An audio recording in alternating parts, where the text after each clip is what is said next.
Quick IAS compose your dream. Hello दोस्तों, quick IAS में आपका स्वागत है। 69 बीपीएससी का जो पेपर है वो 30 सितंबर को है और हमारे चैनल द्वारा सारे सब्जेक्ट के प्रीवियस ईयर और संभावित क्वेश्चन सबकी हम चर्चा शुरू कर चुके हैं। बीपीएससी में पॉलिटी के जो क्वेश्चन प्रीवियस ईयर के आए हैं 1992 से 2022 तक के सारे क्वेश्चन हमने डिस्कशन किया है। ये लास्ट वीडियो है और ये पार्ट 4 है। जितने क्वेश्चन मैंने 1992 से आए थे 2022 68 बीपीएससी तक मैंने सबकी चर्चा यहाँ पर कर दिया है।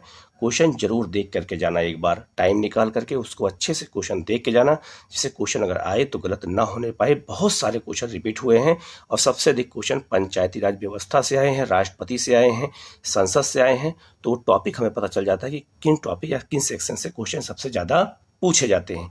इसलिए जो है प्रीवियस ईयर क्वेश्चन को देखना बहुत जरूरी है। ठीक है, आप लोग चैनल को सब्सक्राइब कर लीजिएगा, बेल आइकन को जरूर प्रेस कर लीजिएगा, जिससे इस तरह क्लास आपको लगातार मिलती रहे। शुरू करते हैं पहले क्वेश्चन की ओर। पहला क्वेश्चन है, पंचायती राज प्रणाली किस सूची में है? ये क्वेश्चन कम से कम बीपीएससी में 10 बार आ चुका है। पंचायती राज प्रणाली राज्य सूची का विषय है और राज्य सरकार ही इसका चुनाव कराती है। राज्य सरकार ही पंचायती राज व्यवस्था संबंधी सारा निर्णय लेती है। तो इसका आंसर हो जाएगा बी। नेक्स्ट क्वेश्चन है, किस राज्य या किन राज्यों ने पंचायती राज संस्थाओं में स्त्रियों के 50% आरक्षण को वैध माना है? एक तो बिहार इसमें फिक्स है। बिहार में महिलाओं को पंचायती राज व्यवस्था में 50% आरक्षण मिला हुआ है। ठीक है, इसके अलावा अगर हम बात करें तो और कौन कौन से इसमें राज्य शामिल हैं, तो इसमें जो है याद रखिएगा ये आपका मध्य प्रदेश भी और हिमाचल प्रदेश भी। तो जो इसका जो आंसर हो जाएगा वो हो जाएगा उपयुक्त में से एक से अधिक। ठीक है, तो जो इसका आंसर है बिहार भी है, मध्य प्रदेश भी है और हिमाचल प्रदेश है, जहां महिलाओं को 50% आरक्षण दिया गया है। ठीक है, 1, 3 और 4। तो इसका आंसर हो जाएगा उपयुक्त में से एक से अधिक। ठीक है, नेक्स्ट है, धन विधेयक पेश किया जा सकता है? तो धन विधेयक केवल लोकसभा में पेश किया जाता है। राज्यसभा के पास कोई अधिकार विशेष इसके पास नहीं है। धन विधेयक राज्यसभा में जाता है तो 14 दिन तक राज्यसभा उसको रोक सकता है। पास करे या ना पास करे उसे पास मान लिया जाता है। ठीक है, तो धन विधेयक के मामले में लोकसभा का अधिकार सबसे ज्यादा है। तो इसका आंसर हो जाएगा ए। नेक्स्ट है, भारतीय संविधान की प्रकृति क्या है? तो भारतीय संविधान की प्रकृति अगर पूछा जाए कि भारतीय संविधान की प्रकृति क्या है, इसका नेचर क्या है, अगर आपसे पूछा जाए तो इसका नेचर जो है ये है कि ये एक तरह से प्रकृति में संघीय और किंतु भावना में एकात्मक है। तो इसका जो आंसर हो जाएगा वो हो जाएगा डी। ठीक है, नेक्स्ट है, भारतीय सर्वोच्च न्यायालय में न्यायाधीशों की नियुक्ति कौन करता है? तो चाहे भारतीय सर्वोच्च न्यायालय हो या राज्य उच्च न्यायालय है, न्यायाधीशों की नियुक्ति करने का अधिकार भारत के राष्ट्रपति को है। तो सर्वोच्च न्यायालय और हाई कोर्ट, आप याद रखिएगा हाई कोर्ट में भी जो है न्यायाधीशों की नियुक्ति राष्ट्रपति ही करता है, याद रखिएगा। तो इसका आंसर हो जाएगा बी। यहाँ बहुत सारे बच्चे कंफ्यूज हो जाते हैं, वो हाई कोर्ट को राज्यपाल से जोड़ देते हैं, तो यहाँ उनका क्वेश्चन गलत हो जाता है। ठीक है, तो सर्वोच्च न्यायालय हो चाहे हाई कोर्ट हो, हर जगह पर न्यायाधीशों की नियुक्ति राष्ट्रपति ही करता है। तो इसका आंसर हो जाएगा बी। नेक्स्ट है, राज्यसभा का पदेन अध्यक्ष कौन होता है? यह क्वेश्चन कम से कम 5-6 बार आ चुका है। उपराष्ट्रपति राज्यसभा का पदेन अध्यक्ष होता है, एक्स ऑफिसियो चेयरमैन कहते हैं उसको। तो इसका आंसर हो जाएगा बी। नेक्स्ट है, भारत का प्रधानमंत्री किसके प्रति जवाबदेह होता है? तो भारत का जो प्रधानमंत्री होता है वो लोकसभा के प्रति जवाबदेह होता है। तो इसका आंसर हो जाएगा सी। नेक्स्ट है, सर्वोच्च न्यायालय के न्यायाधीशों की सेवानिवृत्ति की उम्र क्या है? तो जो सर्वोच्च न्यायालय के न्यायाधीश होते हैं उनके सेवानिवृत्ति की जो उम्र है वो याद रखिएगा, पहले 62 वर्ष होती थी, अब है 65 वर्ष है। तो इसका आंसर हो जाएगा सी। नेक्स्ट है, केंद्र सरकार में उच्चतम नागरिक सेवा अधिकारी कौन होता है? तो केंद्र सरकार में उच्चतम सिविल सर्विस, याद रखिएगा हाईएस्ट सिविल सर्विस ऑफिसर कौन होता है? ठीक है, तो इसका आंसर हो जाएगा मंत्रिमंडल का जो सचिव होता है, इसे हम कहते हैं, एक तरह से कह सकते हैं कैबिनेट सेक्रेटरी। जो कैबिनेट सेक्रेटरी होता है ये भारत का सबसे बड़ा सिविल सर्वेंट माना जाता है। इसका आंसर हो जाएगा बी। नेक्स्ट है, सर्वोच्च न्यायालय के न्यायाधीश अपने पद से त्यागपत्र किसको देकर लिखकर दे सकता है। तो सर्वोच्च न्यायालय का जो न्यायाधीश होता है वो राष्ट्रपति को लिख करके अपना त्याग पत्र दे सकता है। तो इसका आंसर हो जाएगा ए। नेक्स्ट है, राज्य लोक सेवा आयोग का अध्यक्ष किसके द्वारा नियुक्त किया जाता है। जैसे मान लो बीपीएससी है, तो बीपीएससी का जो अध्यक्ष होगा वो किसके द्वारा नियुक्त किया जाएगा, इस तरह से समझना है। तो राज्य के राज्यपाल के द्वारा। तो इसका आंसर हो जाएगा सी। नेक्स्ट है, किसी राज्य का राज्यपाल नियुक्त किया जा सकता है। ये क्वेश्चन भी बहुत बार आ चुका है और इसका आंसर हो जाएगा राष्ट्रपति के द्वारा। ठीक है, इसका आंसर हो जाएगा सी। नेक्स्ट है, भारतीय संविधान के किस अनुच्छेद के अंतर्गत लोकसभा में अनुसूचित जातियों के आरक्षण का प्रावधान किया गया है। तो किस आर्टिकल के द्वारा लोकसभा में अनुसूचित जातियों के आरक्षण का प्रावधान किया गया है, अनुच्छेद 330 के द्वारा। तो आर्टिकल बहुत याद करना बहुत जरूरी है, यहाँ से क्वेश्चन बहुत ज्यादा पूछे जाते हैं। नेक्स्ट है, राष्ट्रपति क्या है। तो राष्ट्रपति जो होता है, याद रखिएगा, ये संसद का एक हिस्सा होता है। तो लोकसभा, राज्यसभा और राष्ट्रपति मिलकर ही संसद का निर्माण करते हैं। तो इसका आंसर हो जाएगा बी। नेक्स्ट क्वेश्चन है, निम्न में से कौन सा अनुच्छेद पंचायत के गठन के लिए राज्य सरकारों को निर्देश दे सकता है। तो आर्टिकल 40 में कहा गया है कि पंचायतों का गठन। ठीक है, तो इसका आंसर हो जाएगा बी। नेक्स्ट है, निम्न में से किस वर्ष सहकारिता आयोग, जिसे केंद्र राज्य संबंधों में परिवर्तन की संस्तुति का अधिकार दिया गया था, ने अपना प्रतिवेदन जमा किया। ठीक है, तो सहकारिता आयोग जो बनाया गया था केंद्र राज्य संबंध के लिए बनाया गया था, ये भी याद रखिएगा, ये भी क्वेश्चन पूछा जाता है। और ये याद रखना, ये कब संस्तुति किया था। तो इसका जो आंसर हो जाएगा इनमें से कोई नहीं। इसने संस्तुति कब किया था, 1988 में किया था। तो इसमें कोई भी ऑप्शन नहीं है, तो इसका आंसर हो जाएगा ई। ठीक है, नेक्स्ट है, निम्न में से किस अनुच्छेद के अंतर्गत वित्त आयोग के गठन का प्रावधान किया गया है। तो वित्त आयोग किस में है, तो ये आर्टिकल 280 में है। और ये केंद्र और राज्य के बीच में धन का बंटवारा करता है। तो इसका आंसर हो जाएगा ए।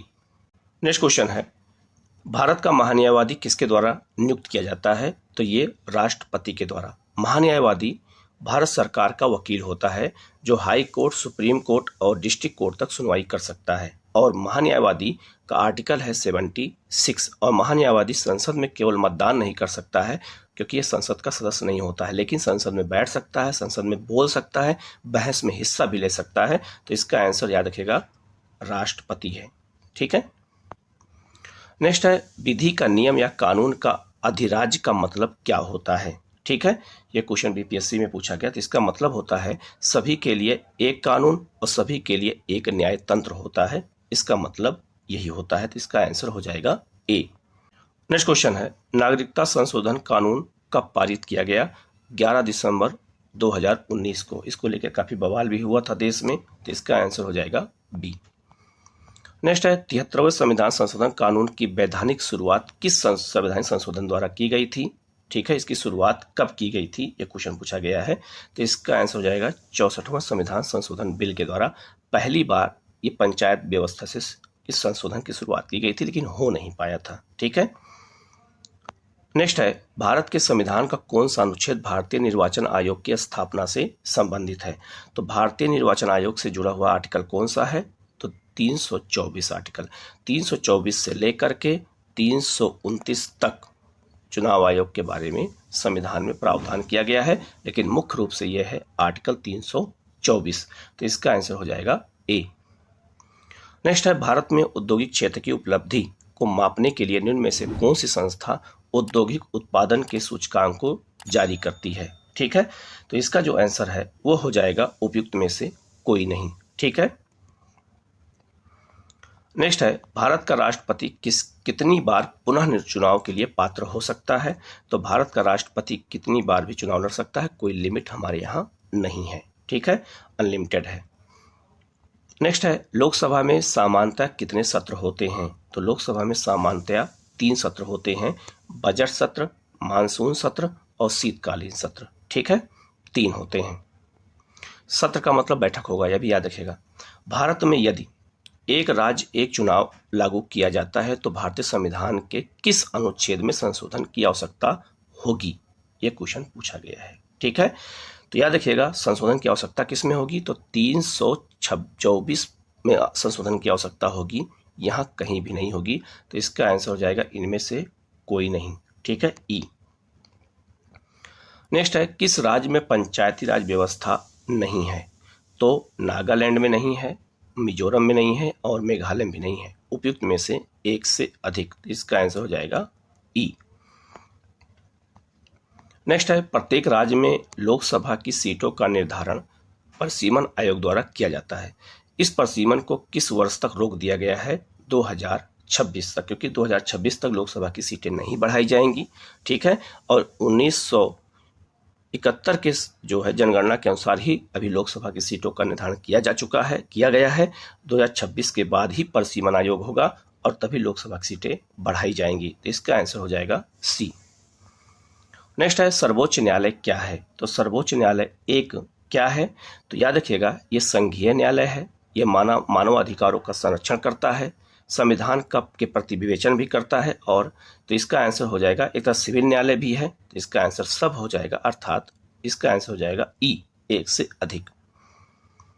नेक्स्ट है, पंचायतों की वित्तीय स्थिति की समीक्षा के लिए राज्य सरकार प्रत्येक 5 वर्ष में क्या गठित करती है। ठीक है, तो पंचायतों की समीक्षा के लिए राज्य सरकार प्रत्येक वर्ष वित्त आयोग का गठन करती है। तो इसका आंसर हो जाएगा ए। नेक्स्ट है, भारतीय संविधान के अनुच्छेद 14 में लिखा हुआ कानून के समानता किस देश के संविधान से लिया गया है, तो ये ब्रिटेन के संविधान से लिया गया है। इसका आंसर हो जाएगा ए। नेक्स्ट है, भारतीय संविधान को बनाने में कितना समय लगा, तो 2 वर्ष 11 माह 18 वर्ष। ये बहुत बार क्वेश्चन आ चुका है। ठीक है, और हर एग्जाम में पूछता है। तो इसका आंसर हो जाएगा सी। और ये कब पूछा गया है, तो ये पूछा गया है 68 बीपीएससी में। ठीक है, नेक्स्ट है, राज्य का मंत्रिपरिषद सामूहिक तौर पर किसके प्रति उत्तरदायी होता है, तो राज्य का जो मंत्रिपरिषद होता है वो सामूहिक रूप से किसके प्रति उत्तरदायी होता है, विधानसभा के प्रति उत्तरदायी होता है। तो इसका आंसर हो जाएगा सी। नेक्स्ट है, निम्नलिखित कथनों पर विचार कीजिए।